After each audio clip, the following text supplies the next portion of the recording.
제44장.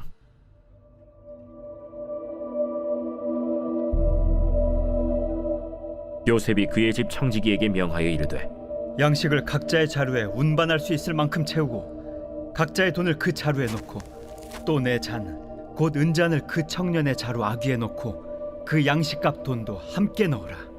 그가 요셉의 명령대로 하고 아침이 밝을 때에 사람들과 그들의 나귀들을 보내니라. 그들이 성읍에서 나가 멀리 가기 전에 요셉이 청지기에게 이르되, 일어나 그 사람들의 뒤를 따라가서 그들에게 이르기를, 너희가 어찌하여 선을 악으로 갚느냐? 이것은 내 주인이 가지고 마시며 늘 점치는 데 쓰는 것이 아니냐?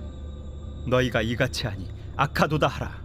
청지기가 그들에게 따라가서 그대로 말하니 그들이 그에게 대답하되, 내 주여, 어찌 이렇게 말씀하시나이까? 당신의 종들이 이런 일은 결단코 아니하나이다. 우리 자루에 있던 돈도 우리가 가나안 땅에서부터 당신에게로 가져왔거든. 우리가 어찌 당신의 주인의 집에서 은금을 도둑질하리이까? 당신의 종들 중 누구에게서 발견되든지 그는 죽을 것이오. 우리는 내 주의 종들이 되리이다. 그러면 너희의 말과 같이 하리라. 그것이 누구에게서든지 발견되면 그는 내게 종이 될 것이요 너희는 죄가 없으리라. 그들이 각각 급히 자루를 땅에 내려놓고 자루를 각기 푸니, 그가 나이 많은 자에게서부터 시작하여 나이 적은 자에게까지 조사하매 그 잔이 베냐민의 자루에서 발견된지라. 그들이 옷을 찢고 각기 짐을 나귀에 싣고 성으로 돌아가니라. 유다와 그의 형제들이 요셉의 집에 이르니 요셉이 아직 그곳에 있는지라. 그의 앞에서 땅에 엎드리니 요셉이 그들에게 이르되, 너희가 어찌하여 이런 일을 행하였느냐? 나 같은 사람이 점을 잘 치는 줄을 너희는 알지 못하였느냐? 유다가 말하되, 우리가 내 주께 무슨 말을 하오리이까? 무슨 설명을 하오리이까? 우리가 어떻게 우리의 정직함을 나타내리이까? 하나님이 종들의 죄악을 찾아내셨으니 우리와 이 잔이 발견된 자가 다 내 주의 노예가 되겠나이다. 내가 결코 그리하지 아니하리라. 잔이 그 손에서 발견된 자만 내 종이 되고 너희는 평안히 너희 아버지께로 돌아 올라갈 것이니라. 유다가 그에게 가까이 가서 이르되, 내 주여, 원하건대 당신의 종에게 내 주의 귀에 한 말씀을 아뢰게 하소서. 주의 종에게 노하지 마소서. 주는 바로와 같으심이니이다.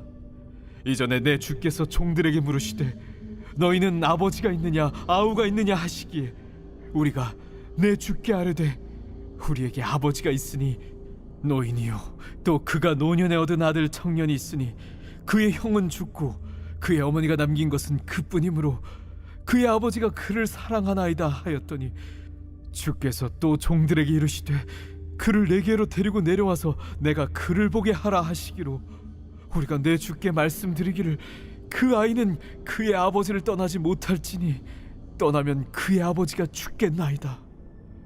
주께서 또 주의 종들에게 말씀하시되 너희 막내 아우가 너희와 함께 내려오지 아니하면 너희가 다시 내 얼굴을 보지 못하리라 하시기로 우리가 주의 종 우리 아버지에게로 도로 올라가서 내 주의 말씀을 그에게 아뢰었나이다.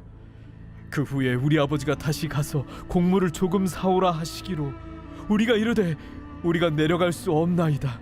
우리 막내 아우가 함께 가면 내려가려니와 막내 아우가 우리와 함께 가지 아니하면 그 사람의 얼굴을 볼 수 없음이니이다.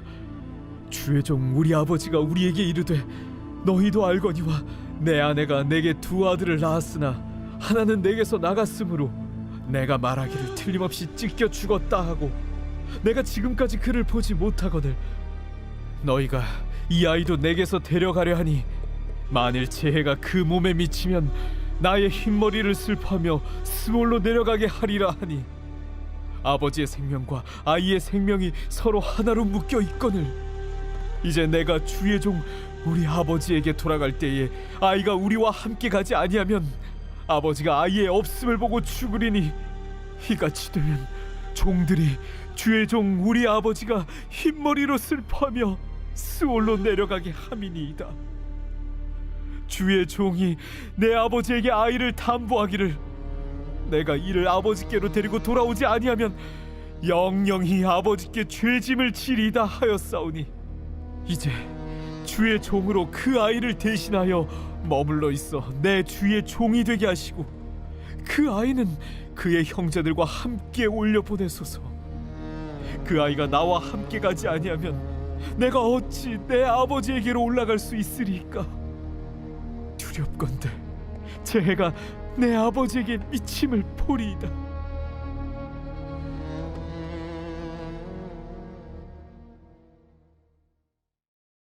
오늘 새벽에도 주님의 보좌 앞으로 나오신 성도들에게 하나님의 은혜와 평강이 함께 하시기를 축원드립니다. 오늘 창세기 44장 함께 살펴보도록 하겠습니다. 창세기 37장부터 야곱의 아들들의 이야기가 진행되고 있습니다. 시기와 질투로 요셉은 애굽의 종으로 팔려가게 되었고 보디발의 집에서 가정 총무로 그리고 감옥의 총무로 일하다가 애굽의 국무총리의 자리까지 오르게 되었습니다. 바로의 꿈을 해몽해주며 7년의 풍년과 7년의 흉년을 예고하였죠. 7년의 풍년 동안 수학의 5분의 1을 잘 저장하여 흉년을 준비하게끔 하였습니다.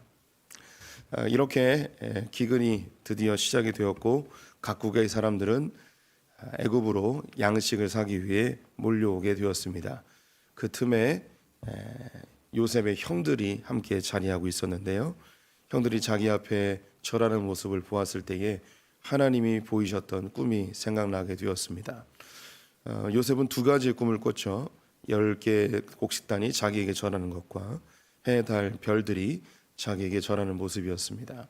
형들이 절하는 모습을 보았을 때에 그의 동생과 그리고 그의 가족들이 자기의 절하는 것까지 성취되어야 함을 알고 있었습니다. 그래서 동생을 데려올 것을 요구하였죠. 이 동생이 혹 같이 오다가 자신처럼 팔려나갔거나 혹은 죽었을지 모른다는 그런 염려도 함께 동반이 되었습니다. 동생을 데려오려 하였지만 야곱이 그것을 허락지 아니하죠. 어저께 함께 본 장면입니다. 르우벤과 유다는 베냐민을 데려가야 된다고 아버지에게 간곡하게 부탁을 하였습니다. 거절하는 야곱에게 대해서 내 두 아들을 담보로 맡기겠습니다. 유다는 자기의 생명을 담보로 맡기겠습니다 하고 이야기하면서 매우 인간적인 하지만 어쩌면 굉장히 책임감 강한 그런 모습을 보이고 있죠. 이것과 반대되어서 요셉과 유다는 이 모든 상황에 대해서 하나님의 관점으로 해석하는 모습을 보이게 됩니다. 이 문제를 해결하기 위해서 인간이 보일 수 있는 최선의 노력을 르우벤과 유다는 합니다.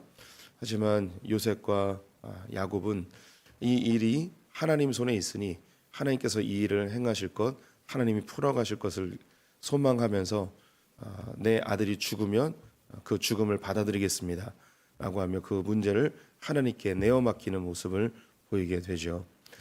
이 모습이 우리 모든 크리스찬들에게 있어야 될 모습입니다. 우리는 모두가 다 문제를 늘 가지고 살아갑니다. 인생에서 수많은 문제를 만나게 되죠. 우리는 본능적으로 그 문제를 해결하기 위해서 내가 할 수 있는 최선의 노력을 다 합니다. 결코 나쁜 것은 아닙니다. 하지만 이것과 반드시 동반되어야 될 것이 이 문제의 주관자이신 하나님께 이 문제를 맡기는, 그리고 내가 도저히 할 수 없는 그런 상황에 놓였을 때 하나님, 내가 죽으면 죽겠습니다. 하나님이 이 문제의 모든 주관자이시니 하나님이 인도하시는 대로 주님의 처분대로 살아가겠습니다 하는 이 마음을 주님께 반드시 고백해야 합니다. 그때 하나님이 일하시기 시작합니다. 하나님의 진짜 일하시는 것을 보려면 우리가 자기를 부인하고 그 문제를 주님께 내어 맡길 때 주님께서 그 문제를 해결해 주시는 것을 보게 될 것입니다. 이렇게 베냐민을 데리고 형제들은 애굽으로 내려가게 됩니다. 요셉의 집으로 인도되어진 형제들은 두려워하였습니다. 자신들의 곡식 자루 속에 돈이 들어 있었기 때문이죠. 하지만 청지기가 자기 쓴 돈을 다 받았고 그것은 하나님이 너희들을 위해서 준비해 놓은 것이라고 안심을 시킵니다.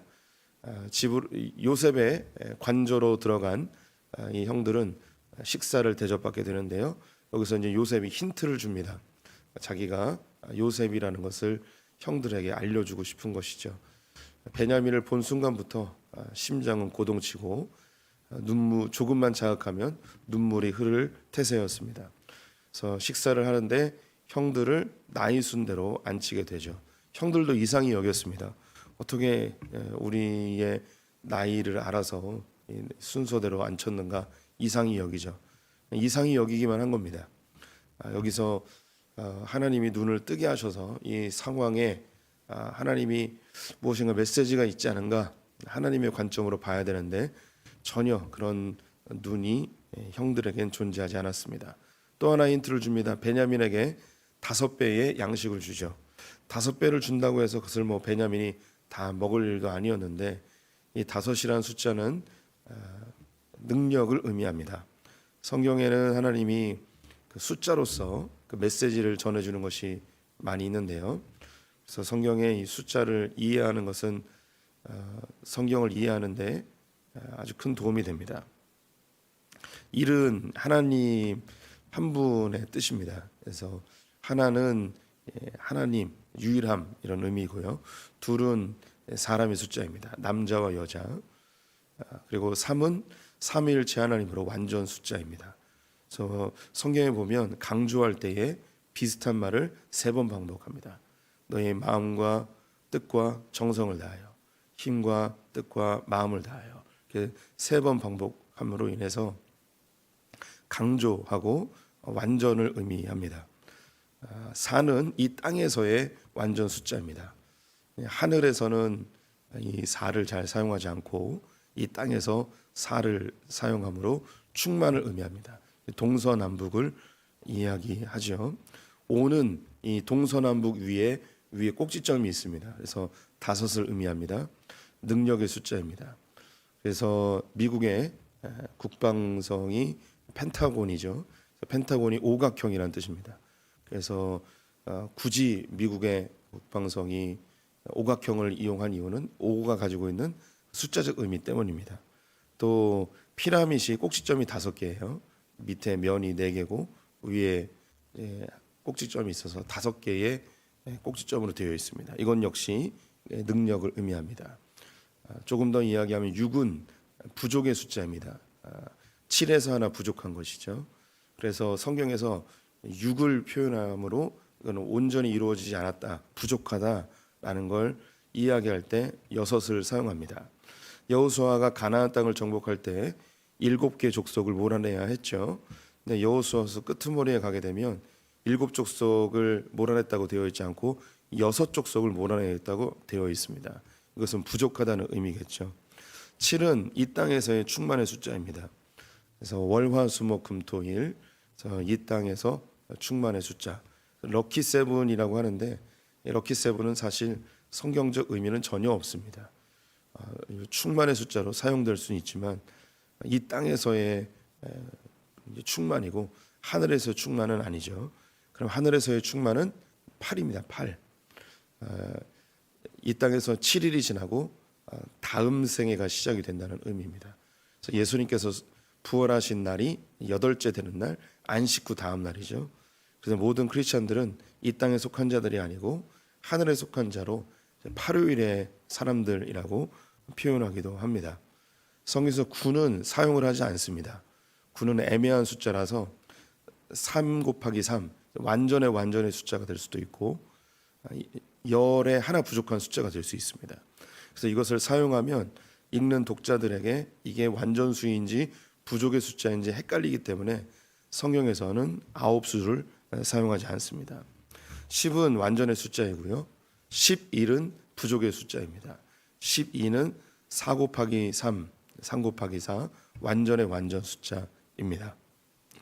이렇게 이제 성경의 숫자적 의미가 있는데, 그래서 5배를 줌으로 능력을 부여함, 특별히 사랑함을 보여주는 거죠.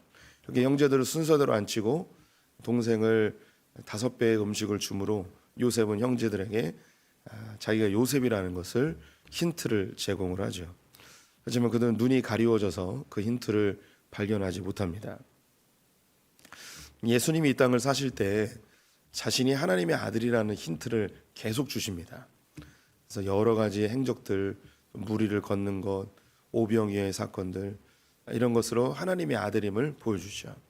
그런데 안타깝게도 유대인들은 이 예수님을 보고서 하나님의 아들로 인지하지 못하고 자꾸 그들의 정치적 메시아 왕으로만 보게 됩니다.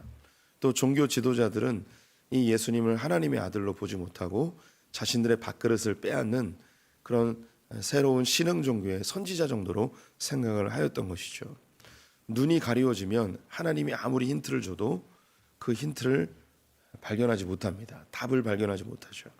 이것은 동일합니다. 이 땅에 하나님의 일반 계시라고 하죠. 자연 만물을 통하여서 또 역사의 흐름을 통하여서 하나님은 자신의 존재를 끊임없이 힌트를 주십니다. 그런데 그 눈이 가리워진 사람은 이 일반 계시를 보아도 하나님의 존재를 깨닫지 못하고 하나님을 발견하지 못합니다. 그런데 우리 크리스찬들은 성령이 우리 안에 있음으로 인해서 하나님의 눈으로 세상을 보죠. 그래서 이 자연 만물, 사계절의 변화, 자그마한 꽃잎과 나무의 이파리를 보면서도 하나님의 존재가 느껴지고 하나님의 사랑이 느껴집니다. 이게 만물을 바라보는 눈이 완전히 달라져요. 하나님은 계속 하나님의 존재를 계시하십니다. 제가 이제 힌트라고 표현했는데 계시하십니다. 하나님은 자신의 존재를 우리에게 끊임없이 제시하시죠. 가장 강력한 제시이신 예수 그리스도, 그분이 이 땅에 오셨을 때에 하나님이 계시는구나, 하나님 우리 죄를 사하시려고 자기 아들을 보내셨구나, 성령으로 눈이 띄어지지 않으면 그것을 볼 수가 없습니다.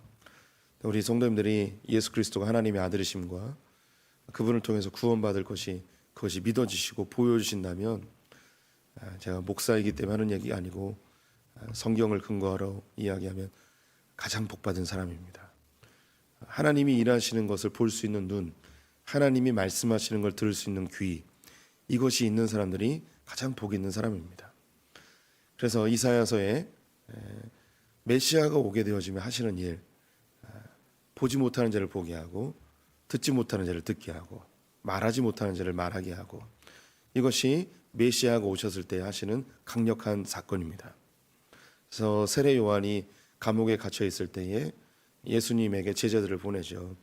우리가 기다렸던 메시아가 당신입니까? 아니면 우리가 다른 메시아를 기다려야 됩니까? 세례 요한의 입장에서는 좀 속이 상했습니다.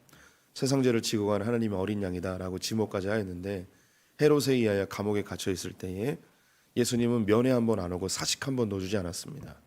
자기를 지목해 준 자신에 대하여서 전혀 돌보지 않는 그런 서운함을 제자들을 통하여서 대신 이야기한 거죠. 당신이 정말 메시아 맞습니까? 네, 그때 예수님이 하셨던 이야기가 이사야에서 말씀하신 것을 듣지 못했냐, 그리고 내가 행한 일을 보지 못했냐, 세례 요한에게 가서 얘기해라. 그 예수라는 존재가 눈먼 자를 보게 하였고 듣지 못하는 자를 듣게 하였다라고 하였죠. 예수님이 하시는 일이 바로 그겁니다. 귀가 열리고 눈이 뜨게 하는 겁니다. 해석할 수 있게 하는 거예요. 보게 하는 거예요. 하나님이 힌트를 주시면 그 힌트를 보는 거죠. 성령님을 통해서 보는 거예요. 주님이 말씀하시면 성령님을 통하여 듣는 거죠. 그것이 이제 들으면 말로 나오게 됩니다. 그래서 마지막 날에 성령이 임하시면 예언을 합니다. 말을 할 수 있는 거예요. 주님이 들려주셨기 때문에 말하는 거죠. 하나님의 말씀이 하나님의 음성으로 들리는 거예요. 이 성경이 하나님의 음성으로 들려서 말하게 되는 거죠. 보지 못하는 걸 보게 됩니다. 그리고 노인들은 단지 환상뿐만 아니라 그 너머에 있는 다음 세대까지 꿈꿀 수 있게 되는 거죠. 제가 창세기를 이야기하면서 유난히 자주 말하는 게 두 단어네요. 반응이라는 단어와 해석이라는 단어를 제일 많이 말하는 것 같습니다. 예, 그렇습니다. 성령이 임하시면 삶이 해석되어집니다. 하나님의 계시가 보여집니다. 하나님이 주시는 힌트가 보여집니다. 그걸 따라서 가는 거죠. 이게 보물과 같아요. 그래서 하나님 나라를 발견하며 살아가는 거죠. 형들은 힌트가 주어졌는데 전혀 발견하지 못합니다. 그들은 아직 눈이 뜨어지지 않은 거죠. 이제 그들이 요셉을 발견하지 못하게 되자, 아직 눈이 열려지지 않자 요셉은 한 번 더 점검해 볼 필요가 있었습니다. 아직 그들에게 열리지 않는 눈, 아직 깨닫지 못함, 요셉을 알아보지 못하는 그들의 연약함과 어리석음, 이 부분에 대해서 한 번 더 점검해야 합니다. 그래서 베냐민의 곡식 자루에 은잔을 숨겨 놓음으로 이 베냐민을 어떻게 대우하는지 어떤 태도로 그들이 반응하는지 볼 필요가 있었습니다. 은자를 숨겨 놓았고 그것이 발견되었습니다. 형제들은 엄청 놀랐고 이 일을 어떻게 해결해야 될지 모르는 상황 속에서 유다가 대표로 나와 용서를 구합니다. 절대 그럴 일 없고 한 번만 봐달라고 용서를 구하죠. 그때에 이 베냐민을 노예로 삼겠다고 이야기합니다. 그러자 유다가 간절히 간청을 하죠. 이 베냐민을 놓아주십시오. 안 그러면 우리 아버지가 죽을 겁니다. 이 베냐민 대신에 내가 대신 노예가 되겠습니다.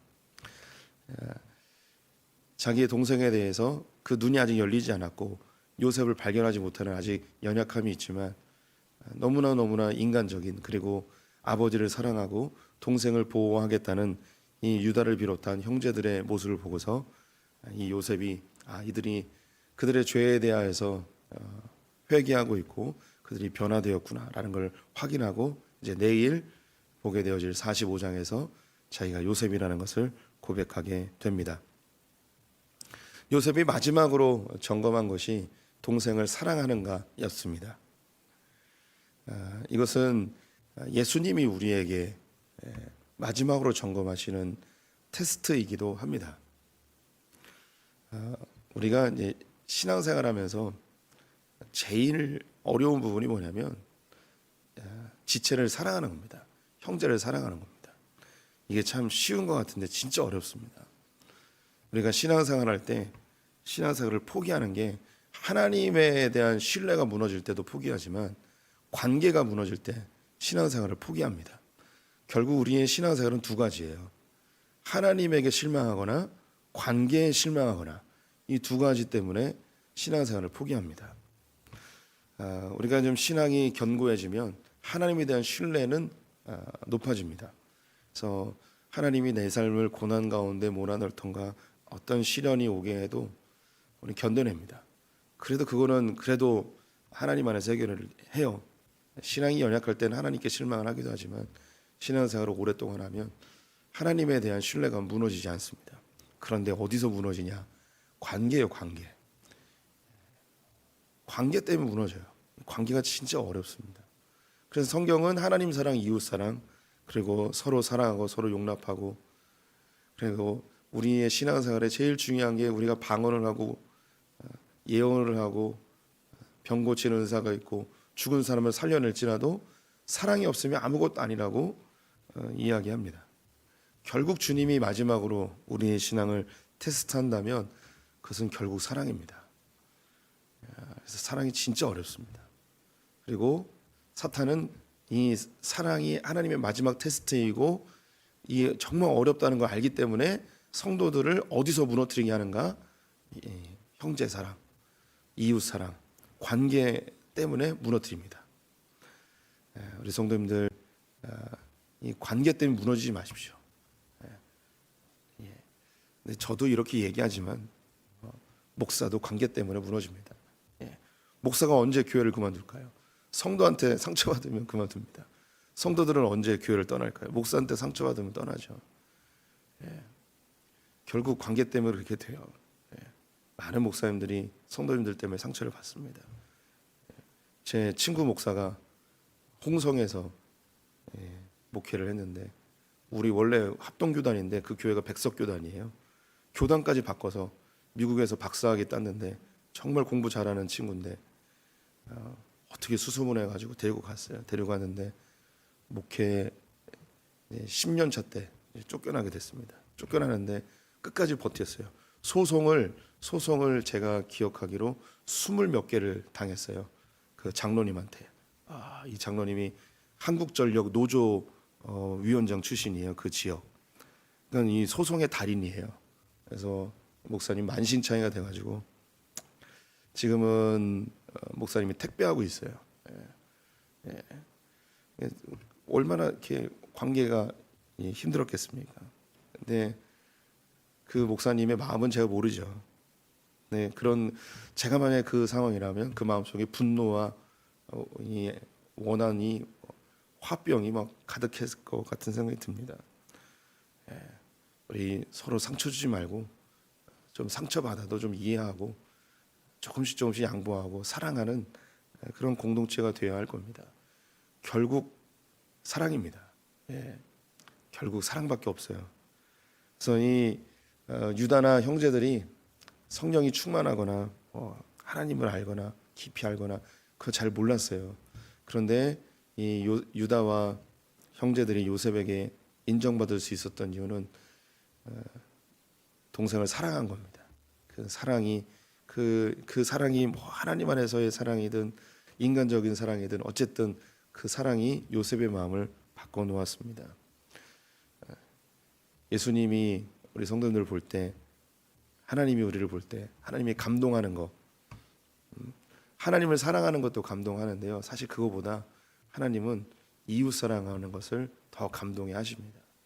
그래서 하나님 사랑이 먼저냐 이웃 사랑이 먼저냐 이렇게 가늠하기는 사실 어려워요.